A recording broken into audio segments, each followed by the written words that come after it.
সকাল সকাল ঘুমের থেকে উঠে যেতেছিলাম গার্লফ্রেন্ডের সাথে দেখা করতে। তো গার্লফ্রেন্ডের সাথে কোথায় দেখা করতে যেতেছিলাম তোমরা নিশ্চয়ই জানামু। তো বাসের জন্য আমি দাঁড়ায় আছিলাম বাস স্টেশনে, বাস দিয়ে যামু করে। তো ফাইনালি বাস আইসা পড়লো, বাসে বসে আমি দেখো বিরাট বিরাট হ্যাপি, কারণ অনেকদিন পরে গার্লফ্রেন্ডের সাথে দেখা করতে যেতেছি। তো আমাদের এখানে দেখো আটলান্টিক মহাসাগর পার করে যাইতে লাগে আমার গার্লফ্রেন্ডের বাড়িতে। আর এই দেখো বাসের মধ্যে বসে পড়ছিলাম। আর ফাইনালি বাস থেকে নামার পর আমি টোটো গাড়িতে উঠলাম। রাস্তার অবস্থা দেখো, রাস্তার অবস্থা দেখা তো আমার পেটের ব্যথা উঠে গেছে।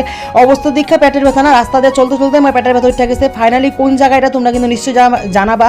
অনেক লোক হয়তো এই জায়গাটায় গেছো। এই জায়গাটার নাম হলো সানঘাটের মন্দিরের পাশ দিয়ে আমি যাইতেছিলাম। এই পিছন দিক দিয়ে যাইতে লাগে, সানঘাটের মন্দিরের সাইড দিয়ে যাইতে লাগে, মানে আমার গার্লফ্রেন্ডের বাড়ি যাইতে গেলে। খুব সুন্দর পরিবেশটা, কিন্তু এটা কিন্তু পাহাড়ের উপরে মন্দিরটা, কিন্তু রাস্তাটা বোঝা যাইতেছিল না এটা যে পাহাড়, কিন্তু সুন্দর একটা পাহাড়। আর রাস্তার অবস্থা এতই খারাপ, মানে কি আর কমু।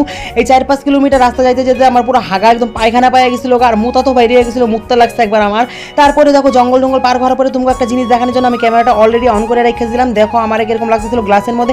আর এই যে দেখো শালবাগানটা খুব সুন্দর, আমাদের এখানে শালবাগানের থেকেও এটা সুন্দর। তারপরে আমি দোকানে গেলাম, গার্লফ্রেন্ডের দোকানে, গার্লফ্রেন্ডের জন্য একটু কিছু জিনিস কিনে নিলাম। গার্লফ্রেন্ডে বলে কি কি জিনিস লাগে পরে কিনা টিনা। আমি ওখান থেকে বাইরে গার্লফ্রেন্ডের বাড়িতে এসে ঢুকতেই পায়ের মধ্যে ব্যথা পেয়ে গেলাম। ব্যথা পাওয়ার পরে আমি এই যে গার্লফ্রেন্ডের বাড়ি দেখাইতেছিলাম। দেখো আমার গার্লফ্রেন্ড কিন্তু অত্যন্ত গরিব ঘরের মানুষ, কিন্তু তা হইলেও খুব সুন্দর একটা পরিবেশ। এই কচু গাছগুলোর নাম কি তোমরা নিশ্চয় জানাবে। এই যে দেখো আমার গার্লফ্রেন্ড, তোমরা আমার গার্লফ্রেন্ডকে কে কে দেখলা।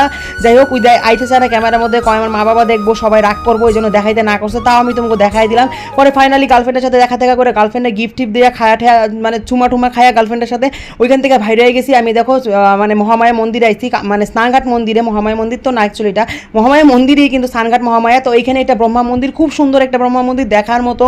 এই মন্দিরটাতে জানি না কে কে আসছো, কিন্তু এখানে বিরাট বড় যজ্ঞ হয় ফাল্গুন মাসের, হয়তো কোন তিথিটা আমার মনে নাই, কিন্তু আমি যজ্ঞতে অনেকবার আইছি। তো এখানে মন্দিরে আমি ধূপকাঠি মোমবাতি ধরা যান, যেহেতু সকাল সকাল আমি খায়া দেয়া গেছিলাম। তারপরে এই মন্দিরের ভিতরে দেখো একটা হলো রাধা গোবিন্দের মন্দির গরুর ভিতরে, খুব সুন্দর। এটা গণেশ ঠাকুরের মন্দির আর মহাদেবের মন্দির।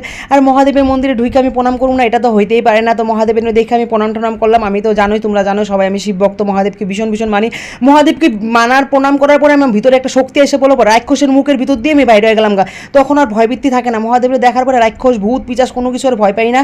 তারপর এখানে দেখো খুব সুন্দর পরিবেশটা, এখানে বড় বড় মানে অনেক রকমের স্ট্যাচু বানানো হয়েছে। স্ট্যাচু তো না, মানে মূর্তি ভগবানের, মানে বাঘ ভাল্লুক সাপ মানে হনুমানজি, খুব সুন্দর সুন্দর মূর্তি বানানো আছে। স্ট্যাচু বলা ভুল হয়েছে, সরি, স্ট্যাচু না, এগুলা মূর্তি, মহাদেব মানে ভগবানের মূর্তিগুলো বানানো আছে খুব সুন্দর সুন্দর। এই দেখো নাগমাতা মন্দির, হনুমানের মন্দির, এখানে হলো একটা বৃক্ষ বানানো আছে, খুব সুন্দর একটা পরিবেশ।